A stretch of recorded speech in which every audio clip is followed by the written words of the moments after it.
महिला व बालकल्याण विभागाने केलेल्या सर्वेक्षणात अहिल्यानगर जिल्ह्यातील अकोले तालुक्यात काही धक्कादायक नोंदी आढळल्या। मे महिन्यात या तालुक्यात 1-2 नाही तर तब्बल 55 अल्पवयीन मुली गरोदर असल्याचे धक्कादायक वास्तव समोर आले। विशेष म्हणजे काहींचे बालविवाह झाले होते तर काही मुली कुमारिका होत्या। अकोले व राजूर प्रकल्पाच्या अंगणवाडी सेविकांनी केलेल्या नियमित सर्वेक्षणातून ही आकडेवारी उघड झाली। त्यानंतर जिल्हाधिकारी व संबंधित यंत्रणा खडबडून जाग्या झाल्या। महाराष्ट्र बाल हक्क संरक्षण आयोगानेही नगर जिल्ह्यातील या घटनेची दखल घेतली। या प्रकरणाच्या चौकशीचे आदेश दिले, परंतु ही चौकशी सुरू असतानाच याच तालुक्यात पुन्हा एका अल्पवयीन मुलीने बाळाला जन्म दिल्याची घटना उघडकीस आली। पोट दुखत असल्याच्या कारणाने एका खासगी दवाखान्यात आलेल्या एका मुलीने स्वच्छतागृहात जाण्याचं कारण सांगून स्वच्छतागृहातच बाळाला जन्म दिला। सगळं स्वच्छतागृह रक्तानं माखलं होतं।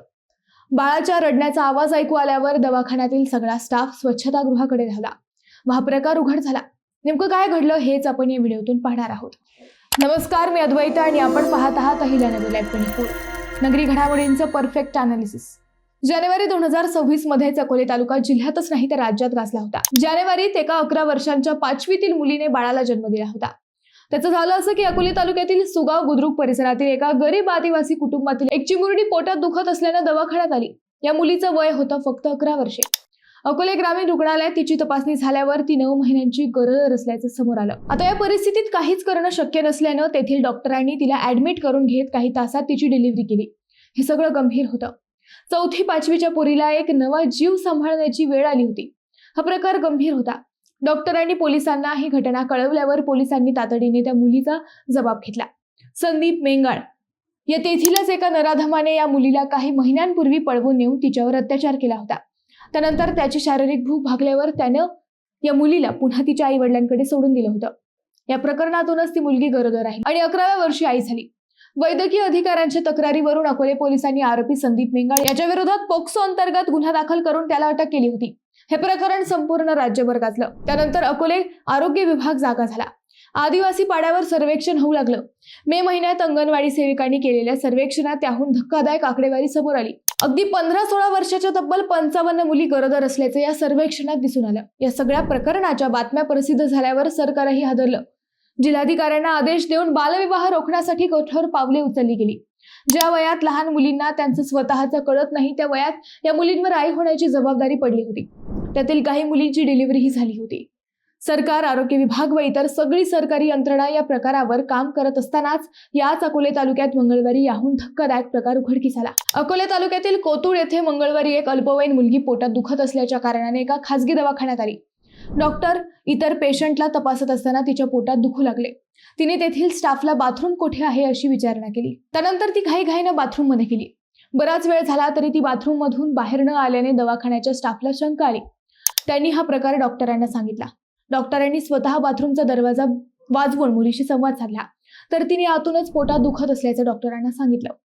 त्यानंतर हा स्टाफ बाथरूमच्या बाहेरच थांबला। 10 मिनिटांनी बाथरूम मधून बाळाच्या रडण्याचा आवाज ऐकू आल्यावर मात्र सगळ्यांच्याच पायाखालची जमीन सरकली। स्टाफने तातडीने दरवाजा वाजवून तो उघडला। आतमधील दृश्य त्याहून धक्कादायक होतं। जेव्हा डॉक्टर व त्यांचा स्टाफ बाथरूमच्या आत गेला तेव्हा संपूर्ण बाथरूम रक्तानं माखलेलं दिसलं। सगळीकडे रक्ताचे डाग पडलेले दिसले। तेथे त्या मुलीच्या स्कार्फ मध्ये एक बाळ गुंडाळलेलं दिसलं। ही मुलगी ही अति रक्तस्राव झाल्याने अंत्यवस्थ झाली। डॉक्टरांनी तातडीने त्या बाळाला व त्याच्या आईला ऍडमिट करून प्रथमोपचार केले। बाळाचे वजन 2.5 किलो होते।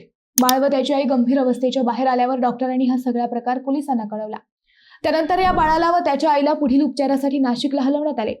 डॉक्टर शिवराज सुभाष देशमुख यांच्या फिर्यादीवरून पोलिसांनी या प्रकरणाची नोंद करून घेतली आहे। पोलिसांनी मुलीचा जबाब घेतल्यानंतर तिचं वय 18 वर्षे 2 महिने असल्याचं तिने सांगितलं। लग्न झालंय का तर तेही झालेलं नव्हतं।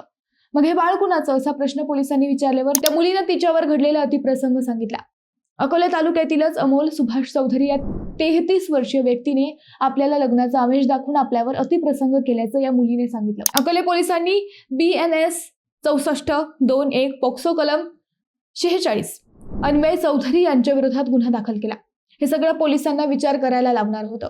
विशेष म्हणजे याच अकोले तालुक्यात गेल्या आठवड्यातही कळस, करंडी व देवठाणमध्ये अल्पवयीन मुलींवर अत्याचार करण्याचे प्रकार उघड झाले होते। तेथेही पोक्सो अंतर्गत गुन्हे दाखल झाले होते। आता पुन्हा दुसऱ्या आठवड्यातही असाच गुन्हा दाखल झाल्याने चर्चा वाढल्या आहेत।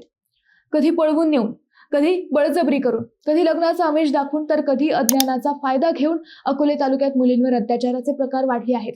मे महिन्यापर्यंत ज्या अकोले तालुक्यात 55 अल्पवयीन माता होत्या, त्याच अकोल्यात जूनमध्ये पुन्हा 56वी माता बाळंत झाली. हे प्रकार थांबणार कसे हा प्रश्न आता विचारला जात आहे. कोवळ्या कळ्यांना कुस्करणाऱ्या या नराधमांना जोपर्यंत फाशी होत नाही तोपर्यंत हे प्रकार थांबणार नसल्याचं बोललं जात आहे. मित्रांनो, तुम्हाला हे प्रकार कसे थांबतील असं वाटतं? तुमचं उत्तर आम्हाला कमेंट करून नक्की कळवा. शिवाय व्हिडिओ आवडला असेल तर चॅनलला सबस्क्राईब करून व्हिडिओला लाईक करायला विसरू नका. पुन्हा भेटू नव्या विषयावर. तोपर्यंत धन्यवाद.